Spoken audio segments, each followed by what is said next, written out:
At this moment, a killer waits for death and a family waits for justice. Martin Grossman will be executed for murdering Officer Peggy Park. Police say he shot her with her own gun. And tonight, there are members of our community who are fighting this execution. They are local people who have started a petition to save Grossman's life. Alyssa Trussell joins us now live on the Action Cam downtown. And Alyssa, you spoke with members of the group who say Grossman should live even though he's a convicted killer.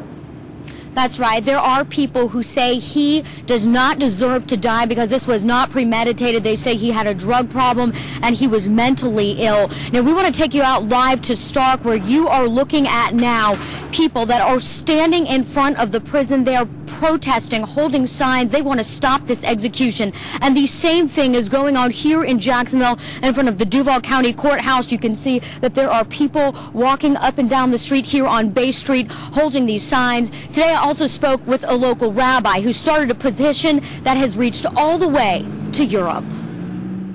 30,000. Rabbi Nachum Karinsky was the first of about 30,000 people around the world to sign this online petition.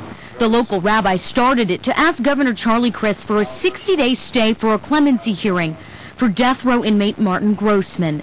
Grossman is convicted of killing state wildlife officer Margaret Park in the 80s. That day, the officer caught him with a stolen gun.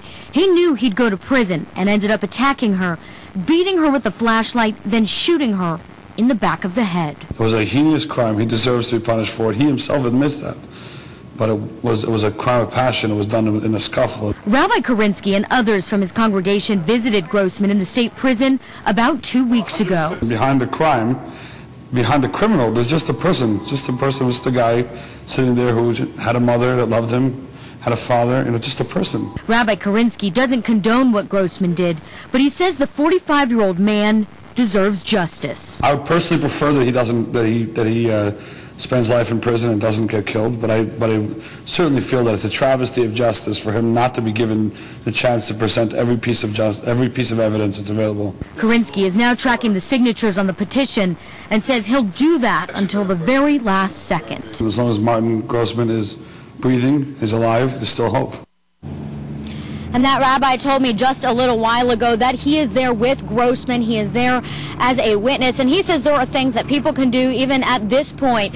Up until the last half hour, people can be there. They can pray. And that's exactly what these people here are doing. They're holding signs. They say they'll be lighting candles and saying prayers here even after 6. Reporting live downtown, Alyssa Trussell, Action News. All right, Alyssa, that was one of 3 vigils being held in the area right now. There is also one going on in front of the Flagler County Courthouse in Bunnell and another near City Hall in St. Augustine Beach.